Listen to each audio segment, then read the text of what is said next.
राजेश सिंह चंदेल को बच्चों ने शुभकामनाएं दी। खबर को विस्तार से जानेंगे, लेकिन उससे पहले लेते हैं एक छोटा सा ब्रेक। इस खबर के प्रायोजक हैं फास्ट को। जल्दी हो जाना तो फास्ट को बुलाना। बाइक से लेकर लग्जरी कार सेल्फ ड्राइव पर उपलब्ध। ग्रुप ट्रेवल के लिए लग्जरी बस भी उपलब्ध।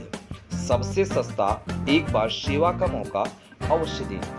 व्हाट्सएप करें 9044808808।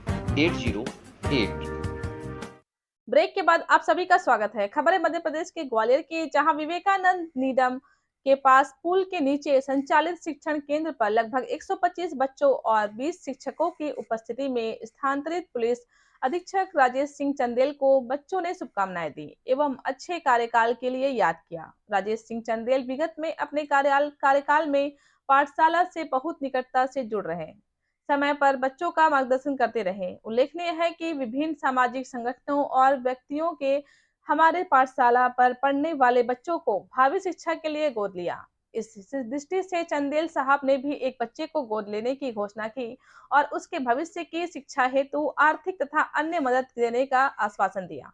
देखिए मध्य प्रदेश से कंट्री ब्यूरो चीफ राजेश सिवहरे की रिपोर्ट। करो, चाहे योगा करो, चाहे जिम्नास्ट करो, ये सारी चीजें कर सकते हैं। इसमें क्या जरूरी है, सबसे बड़ा इम्पोर्टेंट है कि आपको फिटनेस चाहिए।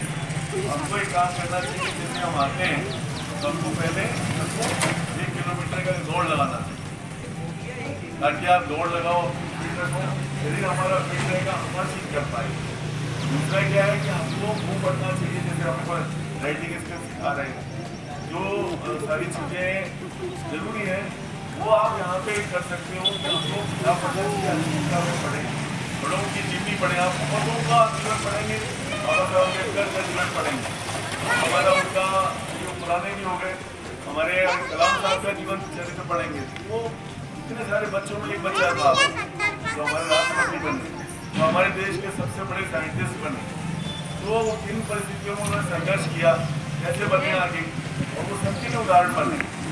वो सब आप भी बन सकते हो, आपके बच्चे भी बन सकते हैं।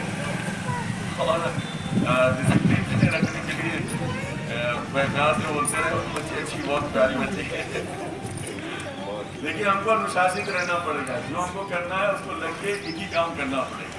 तो सब लोग जो आपको बताते हैं, गुरु लोग यहाँ के, आप ध्यान से सुनिए।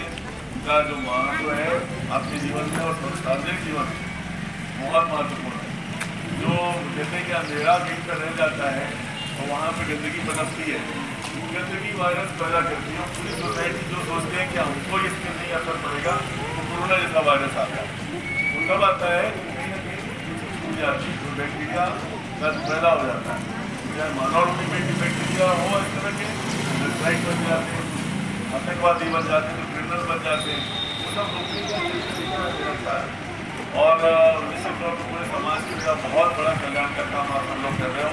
मैं आपको प्रणाम करता हूँ और उम्मीद करता हूँ कि आप ऐसा ही जारी रखेंगे और बच्चे हमारा सबसे अच्छा काम करेंगे। इसमें अभी जो बता रहे थे, मोहन जी बता रहे थे, कुछ लोग काम से करेंगे, तो मैं चाहूँगा कि मुझे हमारी तरफ से मैं वो एक बच्चों को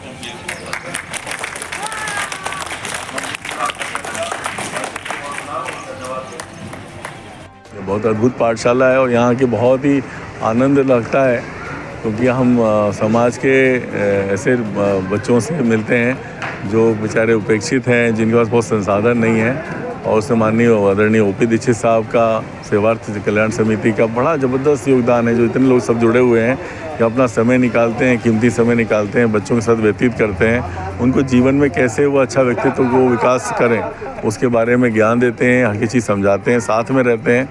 और मुझे लगता है कि ये बहुत ही कल्याणकारी है पूरे समाज के लिए।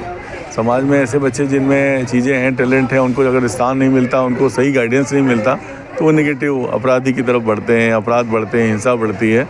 और ये बहुत ज़रूरी है कि हम समाज के सबसे निचले तबके तक जाएं और उनको बताएं और किस तरीके से जीवन में आगे बढ़ना। अगर बच्चे को नींव में पता लग जाता है तो वो बड़ा अच्छा मनुष्य बनता है, बड़ा अच्छा नागरिक बनेगा।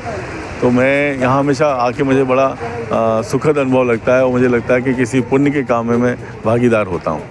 ग्वालियर में इतने दिन रहे, कैसा लगा आपको ग्वालियर? ग्वालियर बहुत अच्छा रहा। और मैं जब आया था, चुनाव के पहले आया था, चुनाव की बड़ी चुनौती थी। यहाँ के लोगों में बड़ी ज़बरदस्त ऊर्जा है, बड़ा टैलेंटेड लोग हैं और इसमें मुझे पूरा कोऑपरेशन मिला। हमने कोशिश करी कि पुलिस और जनता के बीच में संवाद बढ़े, आपस की विश्वसनीयता बढ़े, और ये हुआ।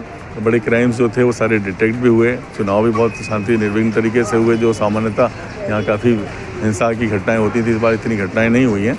और मुझे लगता है कहीं ना कहीं एक विश्वसनीयता बढ़ी है, और ये ही होना चाहिए। पुलिस और जनता में जितना आपस में विश्वास रहेगा और एक ये म्यूचुअल ट्रस्ट रहेगा कि हमारे साथ कोई प्रॉब्लम होगी तो पुलिस हमारी मदद करेगी, तो वो हमने कोशिश की है।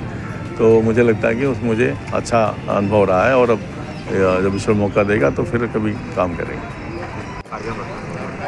एसएसपी श्री राजेश जी चंदेल, जिनका स्थानांतरण हुआ है भोपाल के लिए भी, हमारी पाठशाला समूह से विगत जो उनका ग्वालियर का कार्य कर रहा है तब से जुड़े हुए हैं, और निरंतर आर्थिक, सामाजिक और शैक्षणिक रूप से हमारी मदद करते रहते थे। उनका विदाई समारोह रखा था, बच्चे इच्छुक थे कि हम विदाई करेंगे, तो एक नवाचार था और अच्छी बात है, ताकि इस नाते बच्चे इन संस्कारों को सीखें, अपने जीवन में आचरण में लाएं, और ऐसे उद्बोधनों से, ऐसे आयोजनों से कुछ बच्चों में अगर प्रेरणा जागृत हुई कि हमें इस पद पर पहुंचना है, हमें शिक्षक बनना है, हमें एसपी बनना है, हमें अमुक पद पर पहुंचना है, तो हमारे सेवार्थ पाठशाला का बहुत बड़ा उद्देश्य पूरा होगा। पत्रकारों की इसमें बहुत बड़ी भूमिका रहती है। ये भी समाज में स्वस्थ जो परंपराएं हैं उनको जीवित रखने में, उनको संचरित करने में बहुत बड़ी भूमिका का निर्वहन करते हैं। आज श्री हेम सिंह कुशवाहा जी, श्री जावेद जी खान, श्री धर्मेंद्र सिंह जी गुर्जर, श्री दिनेश दांतरे जी इत्यादि बहुत सारे पत्रकार बंधु भी आए थे। माननीय एसएसपी श्री राजेश चंदेल जी ने और उनकी धर्मपत्नी श्रीमती सिंह ने जो विचार बच्चों के बीच में रखे, जिस आत्मीयता से और राष्ट्र उत्थान की भावनाओं को उन्होंने बीच में रखा, वो भावनाएं केवल इन 100 बच्चों तक जो आज सुन रहे थे सीमित नहीं रहेंगी, बल्कि पत्रकारिता के माध्यम से वो सारे विचार, वो स्वस्थ चिंतन समाज के बहुत दूरस्थ अंचल तक जाएगा, और एक समाज में एक नई क्रांति उत्पन्न होगी। मैं सभी के प्रति आभार व्यक्त करता हूँ और ईश्वर से प्रार्थना करता हूँ कि यह भावनाएं जीवंत बनी रहें और निरंतर आगे आने वाली पीढ़ी के लिए एक वरदान साबित हो। जय हिंद, जय भारत।